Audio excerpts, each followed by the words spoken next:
Dobry Den, or should I say, Kaise hai aap? You must be thinking that why is she greeting us like that?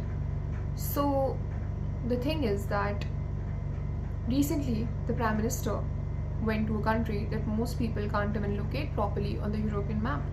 Yes, he went to Slovakia. Most of us think that why Slovakia? It could have been France, it could have been Germany, it could have been UK, it could have been Belgium, it could have been Italy. Why Slovakia? You know, when the Prime Minister went there, they greeted him with salt and bread. Salt and bread is a very vital part of the Slovakian tradition. So the word salary originally has originated from the Latin word salarium, which comes from salt. Salt was the most essential commodity in those times. So salt means value, friendship, trust, prosperity. And bread means sustenance, longevity. And this is exactly how they greet anybody who comes in their land, giving them the most vital, essential commodities that life attributes. And I think that's a great tradition, which equally equates with India's philosophy of Atiti Devo Bhava as well.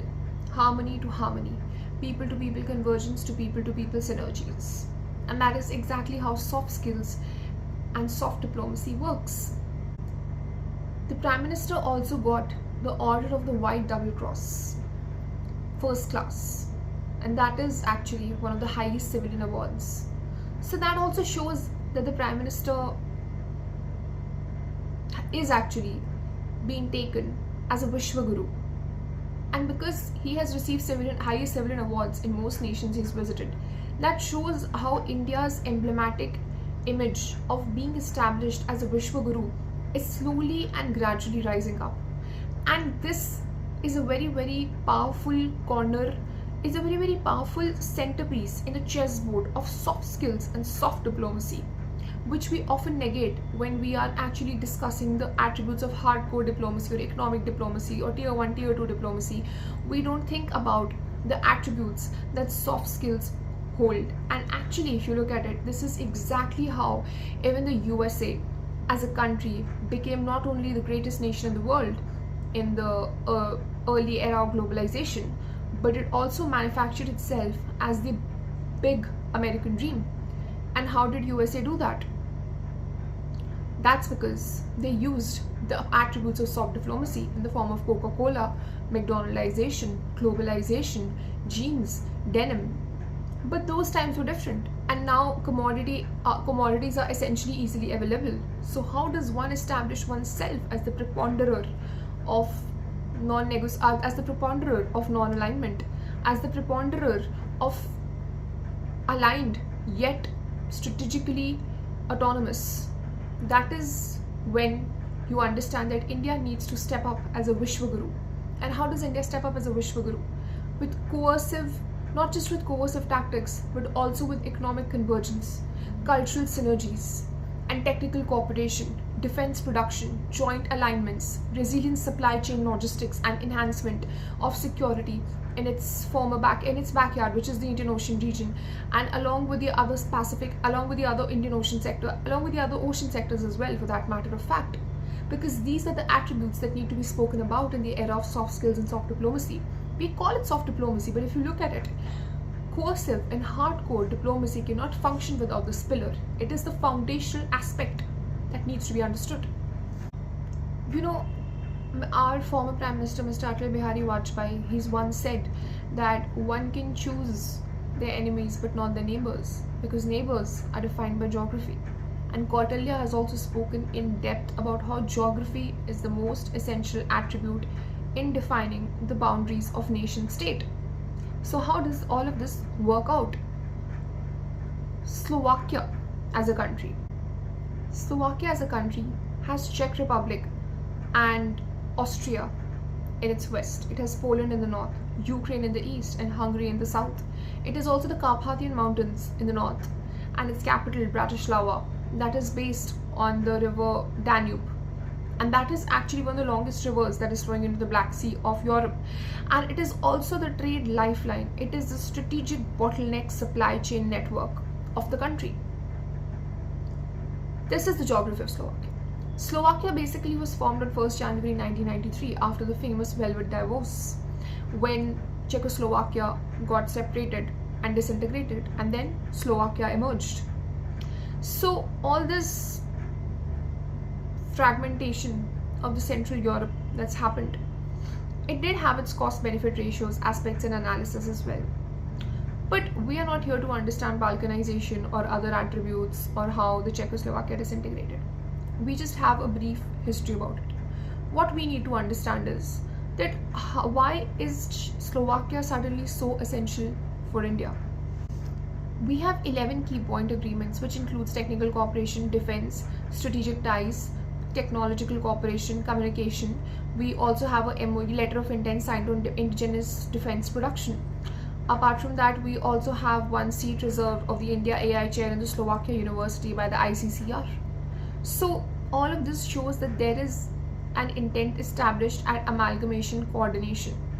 But why so?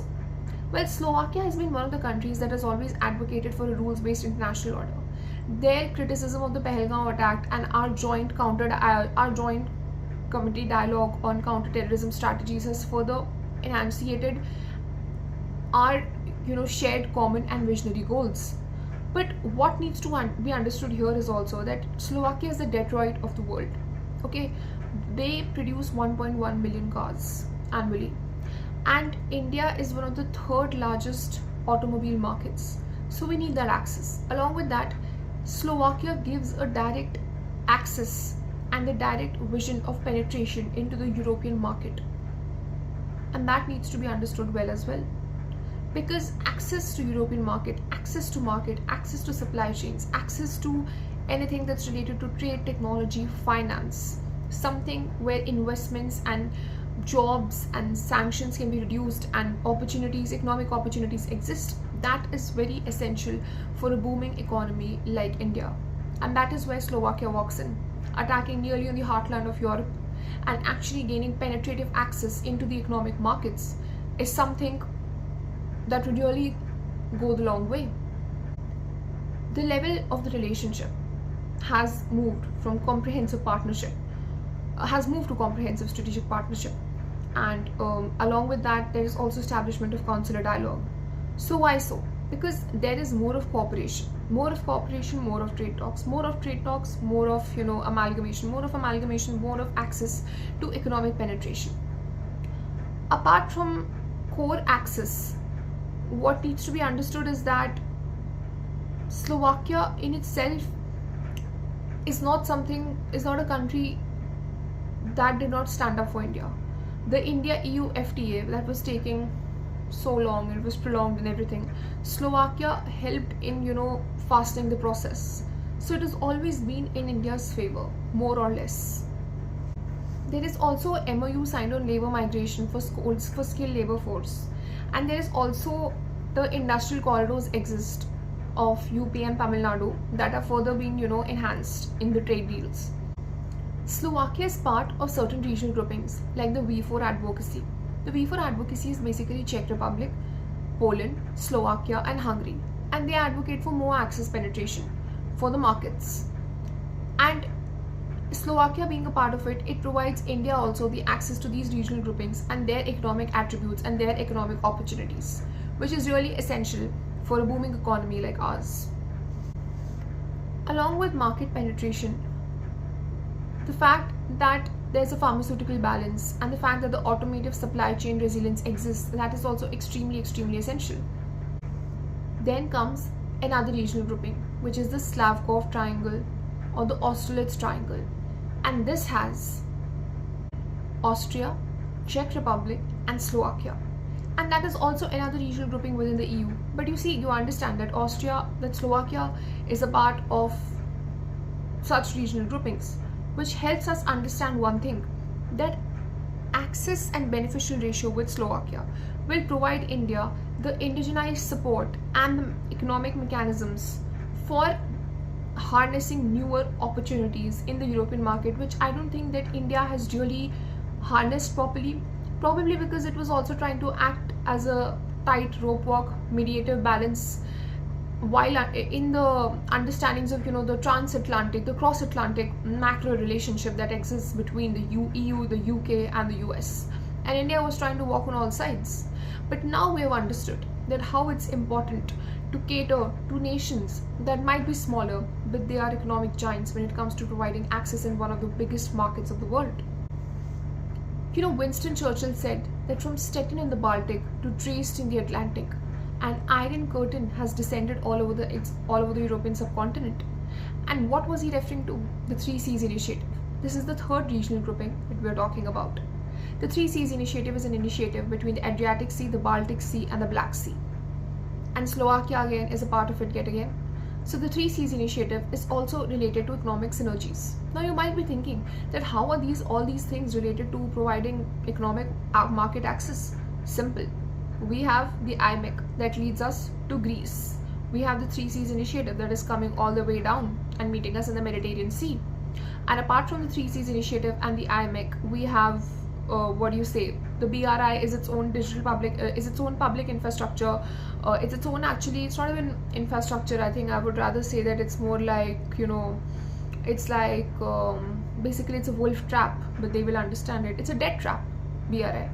But apart from that, like the way they are working with the infrastructure projects, and China is trying to become the predominant neighbor, the most dominating person in the Asian Games, India needs to understand that it needs these regional groupings to provide better integrated market access. Because if from IMEC you're reaching all the way from the coast of Maharashtra to the coast of Greece in the Mediterranean Sea, if you have further penetrative access, you can make the European hinterland into a mass bowl of economic opportunities, and that might actually strengthen your transatlantic relationships in terms of economic synergies with the US sector as well. And this is something that needs to be understood and that needs to be finessed. So now we have understood Slavkov 3, Weisgard 4, and the Three Seas Initiative. We have understood why these regional groupings existed. We understood the people-to-people ties, the technology, the defense, the indigenization, the interconnectivity, the technocratic aspect of it, and yet understanding that how geopolitically it is of utmost importance, while understanding that how the economic amalgamation is of equal importance in the keen sense of attributes. So until next time.